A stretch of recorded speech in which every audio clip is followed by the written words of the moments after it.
With great power comes great responsibilities. ये line आप सभी ने स्पाइडरमैन नाम की हॉलीवुड फिल्म में जरूर सुनी होगी, मगर भारत की सियासत में इससे ज्यादा बेहतर जुमला फिट ही नहीं बैठता। अब राजस्थान को ही ले लीजिए। चर्चा है कि गहलोत साहब कांग्रेस की कमान संभाल सकते हैं। हाँ, गहलोत साहब ने अगर कांग्रेस की कमान संभाली तो राजस्थान का क्या होगा? कौन संभालेगा राजस्थान का मुख्यमंत्री पद? अगर सचिन हैं दावेदार तो क्या होंगी उनकी चुनौतियां और कैसे संभालेंगे सचिन मुख्यमंत्री पद? आइए जानते हैं। कांग्रेस के राष्ट्रीय अध्यक्ष यानी कि कांग्रेस प्रेसिडेंट को लेकर सरगर्मी तेज है और राजस्थान के मुख्यमंत्री अशोक गहलोत अध्यक्ष पद का चुनाव लड़ने के लिए तैयार हैं।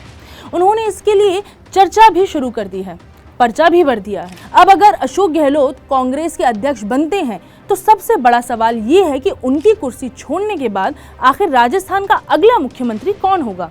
इस रेस में फिलहाल दो नाम सबके सामने हैं।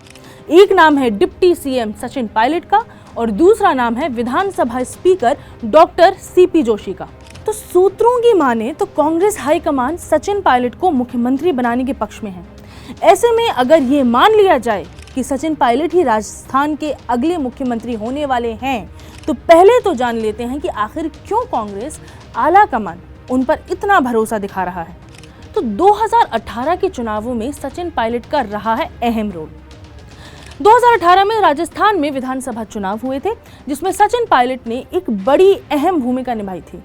वो राजस्थान कांग्रेस के अध्यक्ष थे और उन्होंने ही पार्टी की सत्ता में वापसी कराने में जी तोड़ मेहनत की थी। इसी का नतीजा था कि उन्हें डिप्टी सीएम की कुर्सी भी दी गई थी। हालांकि वे डिप्टी सीएम के पद से खुश तो नहीं थे और उनकी नाराजगी हम सबको साफ दिखाई दे रही थी। फिर आया 2020 और उसी के साथ आई सचिन पायलट की बगावत।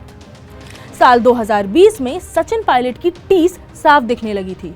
मुख्यमंत्री ना बनाए जाने से नाराज सचिन पायलट अपने विधायकों को लेकर के हरियाणा पहुंच गए और अशोक गहलोत के लिए मुश्किलें खड़ी कर दी। ये बवाल कई दिनों तक चला। इस बार लग रहा था कि सरकार गिर ही जाएगी। इतना छीछा लेदर देखने के बाद राहुल गांधी और प्रियंका गांधी ने सचिन पायलट से मुलाकात की और आखिर में जाकर समझौता हुआ।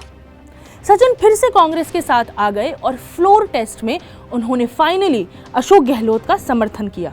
तो ये तो थी गहलोत और पायलट की तनातनी की कहानी, मगर यहाँ ये जानना भी बेहद जरूरी हो जाता है कि पायलट के सामने 2023 के विधानसभा चुनावों से पहले क्या क्या चुनौतियां रहने वाली हैं। अगरचे वो मुख्यमंत्री पद संभालते हैं तब पहले तो उन्हें राजस्थान कांग्रेस में अंदरूनी कलह से निपटना होगा। अब इस बात को 2 साल बीत चुके हैं। इन 2 सालों में अशोक गहलोत और सचिन पायलट के बीच कोई बड़ी राजनीतिक तनातनी देखने को तो नहीं मिली है। हाँ, मगर ऐसा भी नहीं कहा जा सकता कि सब कुछ बिल्कुल ठीक है। ये मुमकिन है कि अशोक गहलोत का खेमा सचिन पायलट के सीएम बनने से नाराज हो जाए। ऐसे में स्थिर सरकार चलाने के लिए उनको सभी के साथ बेहतर संबंध रखने होंगे। एक दिक्कत है राजस्थान में बढ़ता अपराध और कम्युनल पोलराइजेशन यानी कि सांप्रदायिक ध्रुवीकरण।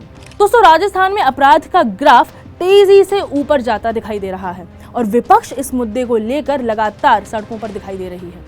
भारतीय जनता पार्टी कांग्रेस सरकार के खिलाफ आए दिन विरोध मार्च निकाल रही है और अपराध को लेकर के सरकार को निशाने पर ले रही है। लंबी वायरस ने भी बेड़ा गर्क करके रखा है। ऐसा नहीं है कि बीजेपी शासित राज्यों में अपराध नहीं है, मगर राजस्थान में विपक्ष में होने का फायदा तो वो उठाएंगे ही। सचिन पायलट को इन सब से निपटने के लिए भी नई रणनीति, नई स्ट्रैटेजी की जरूरत होगी। मौजूदा समय की बात करें तो राजस्थान में सांप्रदायिक ध्रुवीकरण को रोकना एक बहुत बड़ी चुनौती है।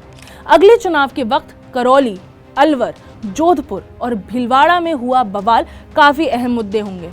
इसी के साथ साथ महिलाओं के साथ होने वाले अपराधों में भी राजस्थान का नाम पूरे देश में खराब हो रखा है। हाल ही में आई एनसीआरबी की रिपोर्ट से पता चलता है कि सेक्सुअल वायलेंस के मामले यानी कि दुष्कर्म के मामलों में देश में एक बार फिर राजस्थान पहले नंबर पर आ रहा है। साल 2021 में राजस्थान में ऐसे इतने मामले दर्ज हुए हैं जितने 2 बड़े राज्यों में मिलकर भी दर्ज नहीं होते हैं। 2022 की तुलना में 2021 में महिलाओं के खिलाफ अपराध में 15.3% की बढ़ोतरी हुई है। रोजाना 17 महिलाएं रेप की शिकार हुई हैं। मगर इसका मतलब ये भी है कि महिलाएं आगे आकर के अपराध रिपोर्ट करा रही हैं और उनकी कंप्लेंट भी दर्ज हो जा रही है। तो दोस्तों, ये कुछ चुनौतियां हैं जो पायलट को फेस करनी पड़ेंगी। मगर हर चीज़ में कुछ अच्छा भी छुपा होता है, सिल्वर लाइनिंग यू सी। अब ये देख लें कि गहलोत की गैर मौजूदगी में पायलट को राज्य चलाने में फ्री हैंड मिलेगा।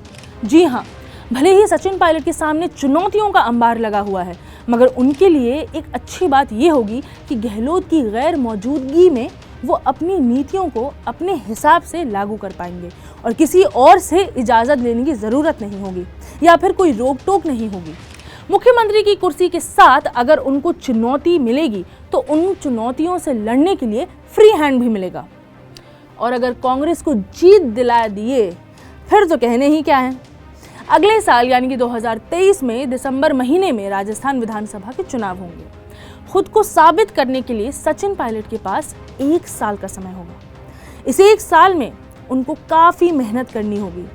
अगर उन्होंने 1 साल में राजस्थान की बेहतरी के लिए लैंडमार्क काम कर दिखाए, माइलस्टोन्स कायम कर दिए, तो विधानसभा चुनाव में उनको इसका फ़ायदा ज़रूर मिलेगा। ऐसे में अगर कांग्रेस को चुनाव में जीत हासिल होती है तो उसका पूरा का पूरा क्रेडिट भी पायलट को ही जाएगा। और ये भी कह सकते हैं कि खुद कांग्रेस के अंदर उनका जो कद है वो बढ़ जाएगा।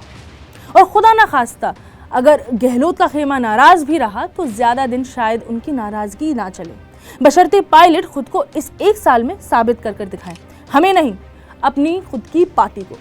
तो ये कुछ चुनौतियां हैं जो पायलट को या तो बना सकती हैं या फिर बिगाड़ सकती हैं। विपक्ष की भी इस पर पैनी नज़र रहेगी और इस वक्त वो ये मौका हाथ से नहीं जाने देंगे। देखना होगा कि ये 1 साल पायलट का क्या नया करता है अपने लिए और राजस्थान की कांग्रेस के लिए। फिलहाल मुझे दे इजाजत, मैं हूं साहिबा खान और आप देख रहे हैं अनकट।